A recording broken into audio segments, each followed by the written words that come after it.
বিভিন্ন পঞ্চায়েতের নির্বাচিত সদস্য এবং সদস্যবৃন্দ, এই সারেঙ্গা এলাকার চিন্তাশীল নাগরিকবৃন্দ, কর্মরত পুলিশ কর্মচারী, দোকানদার বন্ধুগণ, পথ চলতি সাধারণ মানুষ, ঘরে কর্মরত মা এবং বোনেরা,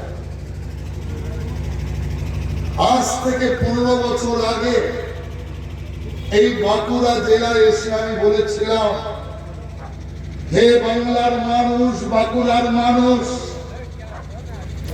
সিপিএম কে তো তাড়াতেই হবে, পরিবর্তন তো করতেই হবে, কিন্তু দেখবেন পরিবর্তনের ভুলে ডাকাত তাড়িয়ে ডাকাত আনবেন না তো। মানুষকে পরিষ্কার বলেছিলাম, সাবধান, পরিবর্তন করতে গিয়ে রঘু ডাকাতকে তাড়িয়ে কালু ডাকাতকে আনবেন না। মানুষ সেই ভুলটা করলো, আর এখন বলছে সত্যি আপনি ঠিক বলেছেন, ডাকাত তাড়িয়ে আমরা ডাকাত এনেছি। আজকে বুঝতে পারছেন, সেদিন বুঝতে পারলেন না কেন? আমারই এক দাদা আমাকে বলল, মানুষের কোনো দোষ নেই, তোমার বলা থেকে বিপরাট। আমি বললাম, আমার কি ভাষণে বিপরাট? আমার সেই দাদা বলল, তুমি বলেছ রঘু ডাকাতকে তাড়িয়ে কালু ডাকাতকে আনবেন না। মানুষ রঘু ডাকাতকে তো চিনে ফেলেছে, খুঁজে বেড়াচ্ছে কালুটাকে। কালু ডাকাতটা কোথায়, যে কারণে মানুষ খুঁজে পায়নি। কিন্তু তুমি যদি বলতে রঘু ডাকাতকে তাড়িয়ে ফুলন ডাকাতকে আনবেন না, তাহলে লোক বুঝে যেত আর এই ভুল করতো না। আজ কি অবস্থা পশ্চিম বাংলা? যে বাংলা একদিন শিক্ষায় ছিল 1 নম্বরে, আজ সেই বাংলার 26,000 শিক্ষক ফুটপাতে বসে আছে। সেই বাংলা গরু পথ, স্কুলের মাস্টার পথ আলু পেঁয়াজের মতো দরে বিক্রি করছে। যে বাংলায় আজকে তৃণমূলের নেতার বাড়ির চাকর 8 পর্যন্ত লেখাপড়া করেছে, যে বিএ পাশের সার্টিফিকেট জোগাড় করে জাল সার্টিফিকেটে মাস্টারের চাকরি করছে। এই বাংলায়, যে বাংলায় মার বোনেরা ভেবেছিল অন্তত একজন মহিলা মুখ্যমন্ত্রী হলে আমরা সম্মান, সর্বদা দোষ দিয়েছেন মহিলার। ওই মহিলার প্রেম ঘটিত ব্যাপার ছিল।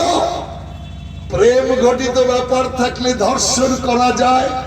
মুখ্যমন্ত্রী বলছেন ওই মহিলা চরিত্র খারাপ ছিল, চরিত্র খারাপ থাকলে ধর্ষণ করা যায়। ওই মহিলা রাত্রিবেলা 12টার সময় বেরিয়েছিল, অর্থাৎ রাত্রিবেলা বেরোলেও ধর্ষণ করা যায়। একবারের জন্য ধর্ষণকারীদের বিরুদ্ধে একটা শব্দ করেনি, কারণ সব ধর্ষণকারী তৃণমূল কংগ্রেসের লোক, সব তৃণমূল কংগ্রেসের লোক। মহিলা নির্যাতনে মুখ্যমন্ত্রী কিছু করেননি এমন মিথ্যা কথা আমি বলবো না। মুখ্যমন্ত্রী তো প্রকাশ্যে বলেছেন, হে বাংলার মা বোনেরা, যদি আপনি ধর্ষিতা হন চিন্তার কোনো কারণ নেই। আমি মমতা ব্যানার্জি আপনাদের পাশে আছি, আমার সরকার আপনার পাশে আছে। ধর্ষণের ঘটনা ঘটলেই আপনি 20,000 টাকা ক্ষতিপূরণ পাবেন। কয়েক সেকেন্ড বাদেই বলছে 10,000 টাকা। আমরা বললাম আরে বাস, এই মাত্র বললো 20,000, আর সেকেন্ডে কথা পাল্টে হয়ে গেল 10,000। ভুল করে হয়তো মুখ দিয়ে 20,000 বেরিয়ে গিয়েছিল, এখন সেটাকে পাল্টে 10,000 করেছে। তৃণমূলের ভাইয়েরা বলছে না না, দিদি কথাও পাল্টায়নি, কমায়নি। আমরা বললাম তাহলে কি দাঁড়ালো? তৃণমূলের ভাইয়েরা বলছে 20ও আছে, 10ও আছে। আমরা বললাম রেলগাড়িতে শুনেছি ফার্স্ট ক্লাস, সেকেন্ড ক্লাস, ধর্ষণেও দেখছি মমতা ব্যানার্জি করেছে ফার্স্ট ক্লাস, সেকেন্ড ক্লাস। আমরা বললাম 20-10 দুরকম ব্যবস্থা কেন? তৃণমূলের ভাইয়েরা বলছে ফুল হলে 20, হাফ হলে 10।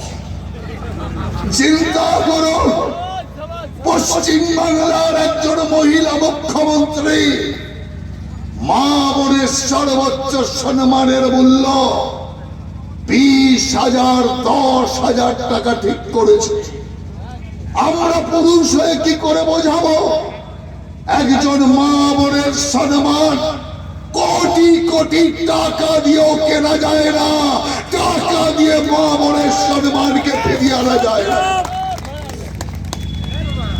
যেখানেই ধর্ষণ সেখানেই টাকা নিয়ে পৌঁছে গেছে, মোটামুটি চুপ করিয়ে দিয়েছে। ভেবেছিল আরজি করের ঘটনা অন্য জায়গায় আমি 50,000, 1 লাখ দিয়েছি, আর আরজি করের ঘটনায় ডাক্তারের মা বাবাকে 10 লক্ষ টাকা দেবো, মুখ বন্ধ হয়ে যাবে। আমি নমস্কার করি আরজি করের সেই মা বাবাকে।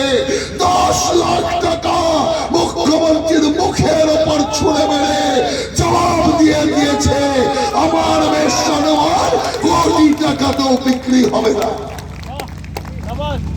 সেই কারণে আমি আপনাদের পরিষ্কার বলতে চাই, আজ মা বোনের সম্মান নিয়ে ছিনিমিনি করছে পশ্চিম বাংলা। স্বাস্থ্যে ছিল একদিন 1 নম্বর, আজ স্বাস্থ্যের অবস্থা কোথায়?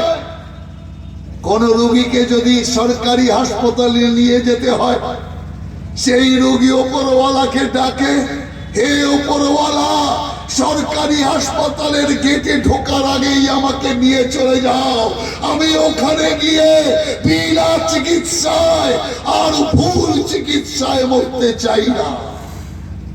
আপনাদের এখানে তো সাপের প্রচন্ড উৎপাত, অথচ এখানে সাপের নিরাময় করবার কোন ব্যবস্থা নেই, কোন ওষুধ নেই, কোন ইনজেকশনের ব্যবস্থা নেই। অর্থাৎ এখানে সাপে কাটলে বাঁকুড়া নিয়ে যেতে যেতে মাঝ রাস্তায় রোগীর প্রাণ চলে যায়। বৈভব চাঁদ তৃণমূল কংগ্রেসের কাছে। আজকে আপনারা কোথায় যান? যে একটু পয়সা জোগাড় করতে পারে চিকিৎসার জন্য ছুটছে ভেলোরে, চিকিৎসার জন্য ছুটছে চেন্নাইতে, বেঙ্গালোরে, কিন্তু মানুষ পশ্চিম বাংলায় চিকিৎসা করতে চাইছে না। এই অবস্থা তো ছিল না বাংলার।